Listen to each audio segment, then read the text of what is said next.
캄보디아에 가면 가슴 아픈 캄보디아인들의 역사를 상징하는 탑이 있는데 그 탑은 안경을 모아둔 탑입니다. 안경.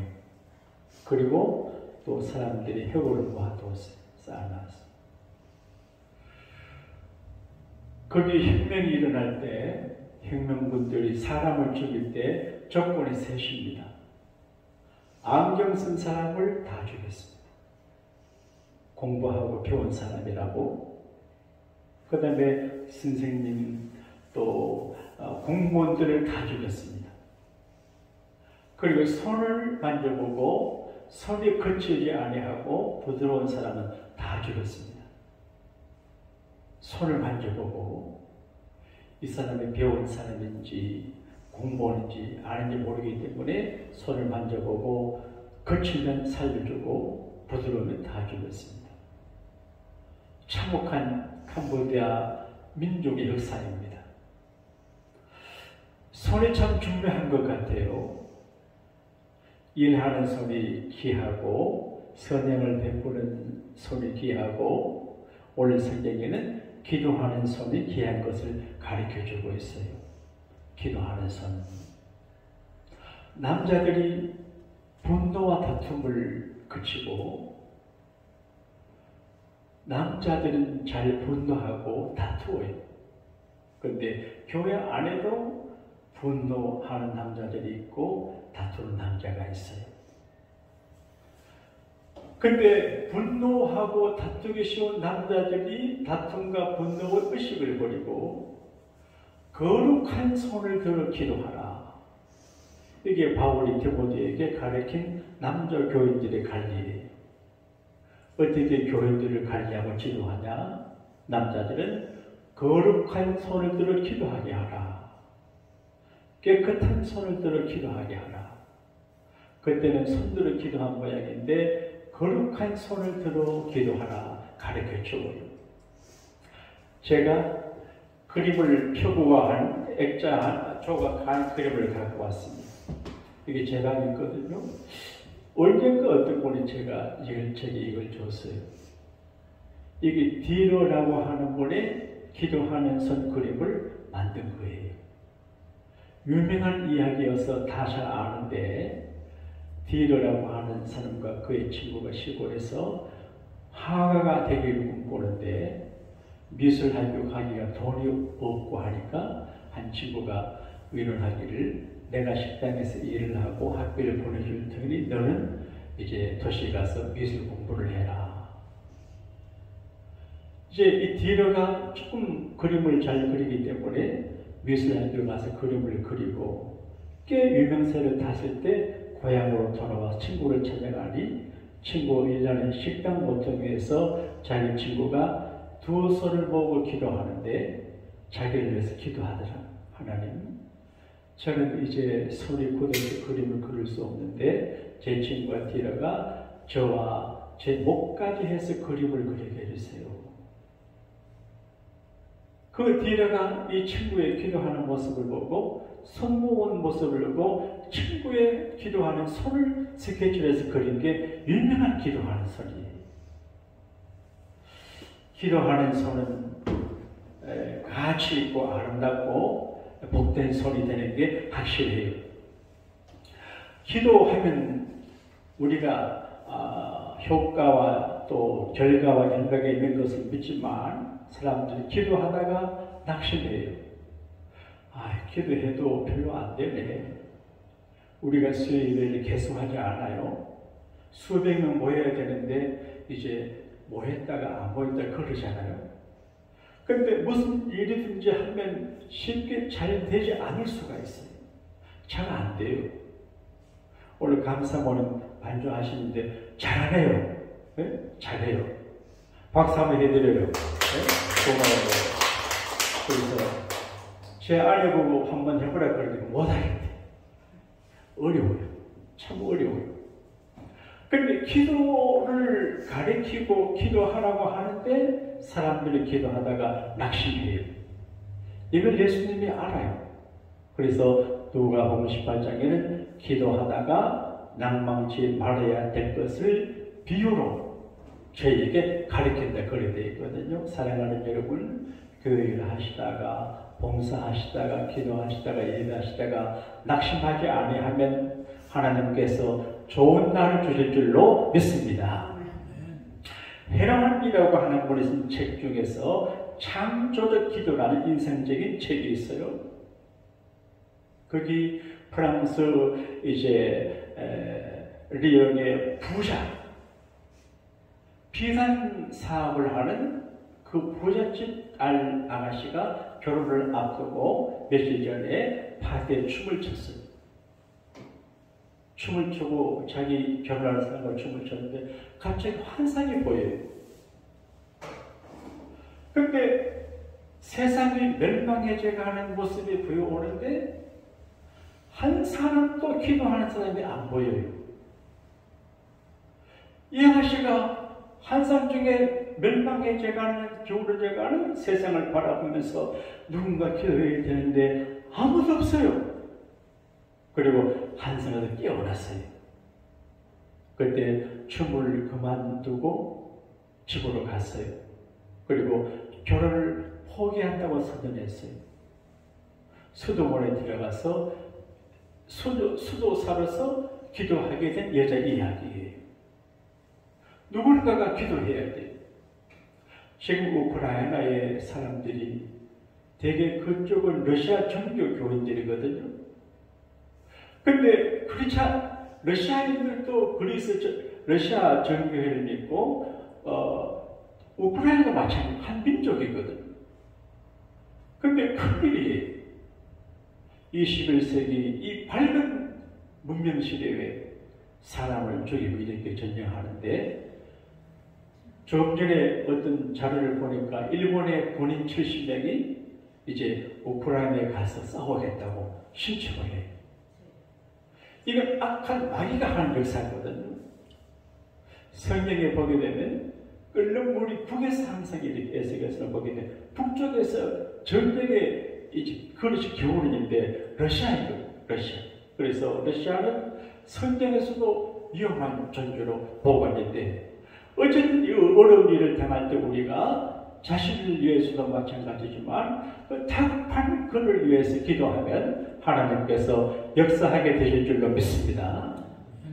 바울이 디모데에게 편지했습니다. 너 에베소 교회 목회를 할 적에 남자들로 거룩한 소리들을 기도하라. 참 미국 교회도 마찬가지지만 한국 교회는 남자들의 수가 자꾸 줄어들고 있어요. 남자. 한국 초교회도 교회는 여자들이 많았어요. 그래서 그리스도인다운 남자, 이게 현대교회는 마초맨이 없다 이렇게 얘기하는 분이 있는데 교회 안에 기독교인 크리스찬 남자가 없다는 거예요. 그러니까 남자들이 중성화돼가고 마초맨이 없다는 거죠.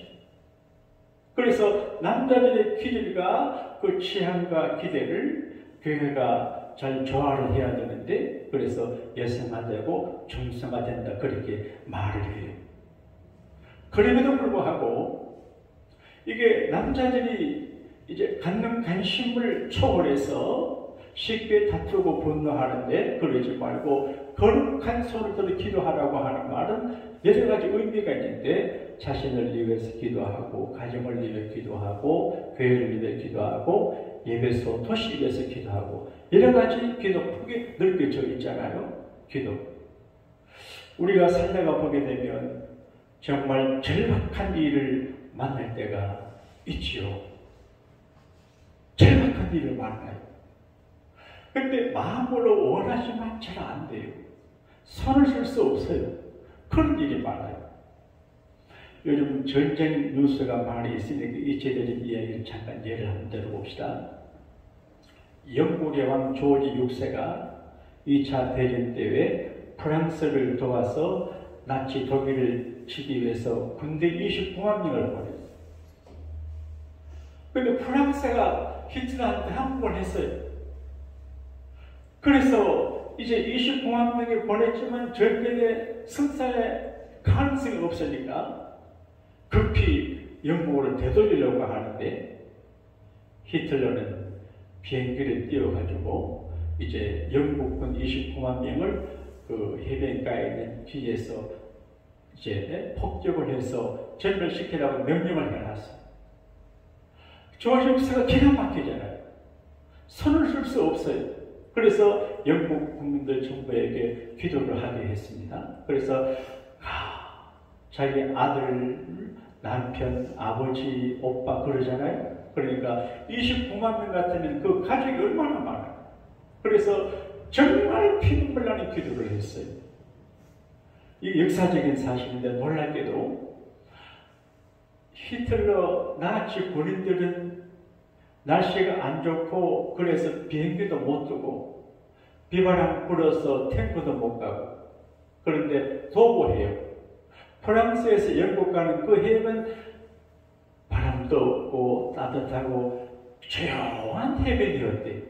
그래서 29만 명이 전부 영국으로 돌아갔다고 하는 전사가 있어요. 이건 과거적인 일이지만 현재적인 일이고 이건 이야기가 아니고 사실이거든요. 그래서 바울이 디모데야 남자들로 하여금 기도하게 해라. 거룩한 손을 들어 기도하게 하라. 근데 오늘 교회 안에는 여성들의 기도는 많아요. 남자들은 기도를 잘 안 해요. 그래서 우리 교회도 교회 마천에 남자들을 많이 모아서 남자들이 기도하고 역사하면 우리 교회가 대문정에 더 크게 잘 될 줄로 믿습니다. 그런데 현대인들은 신앙의 그 다원주의적인 경향이 있어서 특히 훌륭원이라고 하는 신학교의 어떤 분들은 예수님만 믿어서 구원받는 게 아니고 다른 길도 있다고 가르치는 분들이 있는데 큰 일입니다. 제 아는 선배 목사님이 안산에서 목회를 하시는데 한 번은 지방에 그 신문사 주최로 5천 모임에 나갔는데 스님이 3분 오고 자기가 갔대요. 그때 태비 기도하는데 스님이 이렇게 하더래요. 여러 가지 기도하고 난 다음에 하나님과 부처님의 이름을 합하여 기도합니다. 그러더래요. 자기가 아멘 할 뻔했대요. 자기는 기도할 때 부처 빼고 예수님 이름으로 기도한다 했는데 세상 사람들은 예수님만 주장하는 우리를 좀 폭이 좁다고 하고 하나님과 부처님 이름을 공동 쓰는 스님들을 폭넓다고 부릅니다. 그런 세상 사람들 평가에 관계없이 따라합시다. 오직 예수님의 이름 이걸 확실히 믿어서 이제 예수님 이름으로 기도하는 기도가 힘 있는 걸 믿고 전해서 남자들이 기도하는 손을 들어서 역사를 바꾸는 그런 은혜가 함께 있기를 원하시면 아멘 하십시다. 그 다음에 여자들의 문제입니다. 남자들에 대해서 바울은 간단하게 말합니다. 남자들이 다툼을 그치고 분노를 그치고 거룩한 손을 들어 기도하게 하라. 그런데 여자에 관한 말씀은 많아요. 그러니까 여성 교인들이 예수 잘 믿고 그러지만 여성 교인들을 기도할 때 잘 해야 된다는 거죠. 자, 오늘 말씀 중에서 9절과 10절을 같이 읽겠습니다. 시작. 또 이와 같이 여자들도 단정하게 옷을 입으며 소박함과 정절로서 자기를 단정하고 따은 머리와 금이나 진주나 값진 옷으로 하지 말고 오직 선행으로 하기를 원하노라. 이것이 하나님을 경외한다 하는 자들에게 마땅한 것입니다. 여기 보게 되면 여자들도 단정하게 옷을 입으며 그런데 너무 비싼 옷을 입지 말고 단정하게 입으라. 너무 비싼 옷을 입는 것은 하나님 기뻐 안 한다는 거죠. 단정하게 빼서 입고 그 다음에 그 소박함과 정절로서 자기를 단정하고 따은 머리와 금이나 진주나 값진 옷으로 하지 말고, 이 말은 이제 화려하게 자기를 사치하지 말고 화장도 포함되어 있습니다. 원래 그 중동 지방에서 화장이 이제 시작이 되는데, 중동 또 로마 또 이집트 등에서 화장이 발달했어요. 프랑스에서는 이 화장을 코스메틱이라고 부르는데, 코스메틱이라고 하는 말은 헬라어로 코스메티쿠스라고 하는 말에서 나온 말인데, 잘 정리한다, 잘 감싼다, 그런 말이에요. 이 말은 카오스, 혼돈이라고 하는 말의 반대가 이제 코스모스인데, 그냥 두면 질서가 안 잡혀요. 그러니까 머리를 이렇게 해가지고 질서 있게 정리하는 게 화장이에요. 클레오파트라는 직기 화장을 했어요. 그런데 성경 말씀 가운데는 지나치게 하죠. 지나치게 단정하지 말고 소박함과 정절로 자기를 단정하고 그렇게 말해요. 그래서 이건 자기 단장인데 그 다음 말이 우리에게 좀 고민을 주는 말이 있습니다. 자, 오늘 말씀 중에서 11절과 12절을 같이 들게요. 시작. 여자는 일체의 순종함으로 조용히 배우라. 여자가 가르치는 것과 남자를 주관하는 것을 허락지 아니하노니 오직 조용할지니라. 여러분, 이걸 조금 대화를 해봐야 되겠어요. 한국 교회에서 이 말씀을 근거해가지고 유교적인 사상이 아닌데, 동양한 남존예비, 남자는 귀하고 여자는 조금 나게 보지 않나요? 그래서 남자는 이름을 지고 여자는 이름도 없는 시대가 있는데, 교회 안에서 한국 교회는 맨 처음에 장로를 세울 때 여자는 장로를 안 세웠어요. 신학교를 가면 여자는 목사가 안 되고 전도사만 했어요. 언제부턴가 여성들이 교회 안에 많고 여권이 신장이 되고, 그래서 자꾸 노예, 총회 권유하고 헌혈해가 결국 어느 교단에서는 여자도 목사 안수를 받게 하고 여자 장로 제도를 만들어요. 어떤 교회는 여자 장로 있으니까 좋대요. 남자들만 다녀하면 시끄럽대요. 다투고. 근데 여자가 한 번 딱 앉아있으면 남자들이 여자 장로한테 잘 보려고 예의를 지킨대요. 네? 그래서 좋다고 하는 분이 있는데, 근데 바울이 디모데에게 편지할 적에 여자는 교회에서 일절 조용하게 있고 가르치거나 남자를 조언하지 못하게 그렇게 말해요. 지금은 학교에도 여자 교복이 있고 여자 목사, 여자 장로도 있고 그러는데, 이걸 어떻게 해석하면 좋을까요? 학원사는 어떻게 생각해요?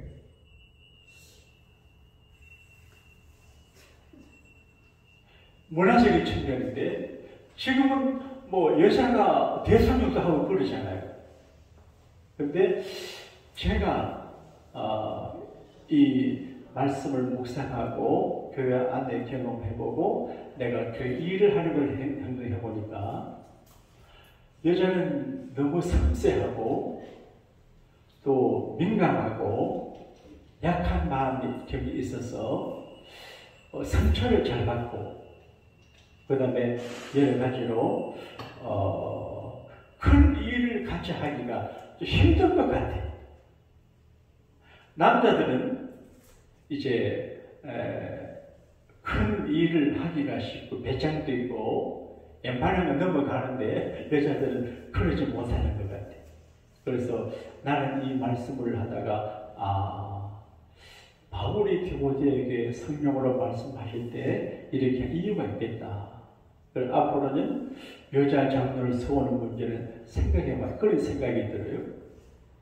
근데 이제 가정이나 교회에서나 이제 그 여성과 남자의 관계와 예절은 좀 이렇게 달라야 되거든요. 제가 가끔 삼강 오른 이야기를 하는데 저는 그게 성경적인 윤리가 아니지만 인간적으로 성경의 비결적에 일리가 있는 것 같아요. 삼강, 최고로 중요한 관계가 뭐냐? 분리신강, 임금과 신하의 관계예요. 이건 임금만 아니고 회사에서 사장님과 자기의 관계, 이런 관계예요. 그래서 이 관계를 잘해야 성공하고 보게 되죠. 그 부의부강, 이제 남편과 아내 관계가 좋아야 되는데 밸런스가 맞아야 되는데 성경적인 가르침은 여자는 남편에게 저에게 복종하게 되어 있는데 제 아내를 가만히 복종 잘 안 해요.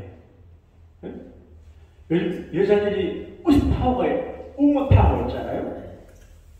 그 다음에 이제 좀 요즘 여자 학교 이 얘기 보기 일주일이라는 여자 일주일이 있대요. 제가 학교 있을 때 그런 게 없었는데 여자 애들이 남자 깡패보다 더 무섭대요. 그래서 이 시대가 조금 잘못 간다고 해야 될지 옛거리 신장에 대해 전혀 모르게 하여간 성경을 바이블서에 교회 안에서 여자들이 주장하거나 그렇게 하는 걸 못하게 하라. 그런 얘기 있어. 오늘 여기 교원들이 계신데 좀 미안하지만 참고해서 주장하더라도 이 말을 참고해서 조금만 주장을 하면 좋겠습니다. 할렐루야. 이거 좀 반응이 안 좋아요. 우리가 단장이라고 하는 말을 오늘 생각하는데 기도로 나를 단장하고 검사함으로 나를 단장하고 역시 오늘 말씀의 핵심은 기도하는 손이에요. 기도하는 손. 그래서 일하는 손도 귀하고 선행을 베푸는 손도 귀하지만 기도하는 손이 귀해요. 제가 말씀을 준비하다가 읽은 어느 청년의 간증으로 말씀을 해주려고 그래요. 알라스카에 사는 한 청년이 있었는데 이분이 교회를 와서 교회생활 하시는 중에 마태복음 17장 20절 말씀을 설교로 들었습니다. 한번 찾아보겠습니다. 자, 마태복음 17장 20절 한번 찾아봅시다. 이분이 교회 가셔서 설교를 듣는데 목사님이 마태복음 17장 20절 말씀 가지고 설교를 듣습니다. 그런데 처음 교회 가니까 또 목사님의 말씀이 너무 생생하게 그대로 마음에 와닿았습니다. 같이 읽겠습니다. 시작. 이르시되 내 믿음이 작은 까닭이니라 신실로 내게 불리 마늘에게 믿음이 터져시 하나님 설명하여 이렇게 옮겨지라 하면 옮겨질 것이요 또 너희가 못할 것이요. 그러니까 작은 믿음만 있어도 기도하면 이제 산에서 옮긴다는 그 말을 들을 적에 자기하고 연관이 되거든요.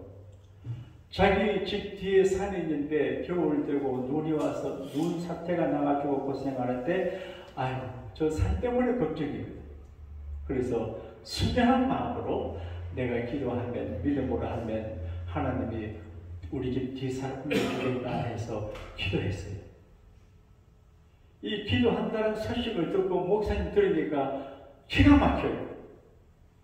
이게 이제 작은 믿음으로 기도하면 그 산도 받아 옮긴다고 하는 말은 사실이지만 이 말에 그 적용을 잘 해야 되는데 그 말을 그대로 기도할 수 있고 걱정했어요. 하나님 저 청년이 그 말 듣고 기도하는데 실망하면 어떡합니까? 청년을 깨달아 주시고 실망하지 않게 해달라 기도를 했어요. 제가 가끔 종종입니다. 교우들의 11조 헌금 보고를 받아요. 그때 수입이 내려가거나 그런 것을 보게 되면 마음에 부담이 돼요. 그래 내가 간절히 기도합니다. 교우들의 기업과 직장을 위해서 기도합니다. 근데 이 청년은 목사님 설교 말씀 듣고 그대로 믿고 기도한다는 소식을 들은 목사님이 부담이 기도해요. 근데 그 청년이 기도한다는 말을 듣고 40일째 그 청년이 와 웃으면서 목사님 나는 기도하면 하나님의 산을 들어서 올 줄 알았는데 이제 고속도로를 만들 때 흙이 필요하니까 이제 추록, 불도저 이런 기계로 산을 밀어갔대. 그래서 하나님의 번쩍 들어서 옮길 줄 알았는데 기계를 통해서 들어 옮깁니다. 그렇게 하더래. 말이 안 되죠. 태산 같은 문제가 있어요. 기도한다고 하는 것은 정말 초라하고 정말 불쌍한 모습이에요. 이 큰 문제가 있어요. 무릎 꿇어 손들고 기도하는 것은 정말 나약한 모습이지만 우리가 기도하는 손을 들어 기도할 때 하나님께서 모든 능력을 동원하셔가지고 우리의 기도를 응답해 주실 줄로 믿습니다. 이런 은혜가 여러분의 것이 되시기를 주님 이름으로 축복합니다.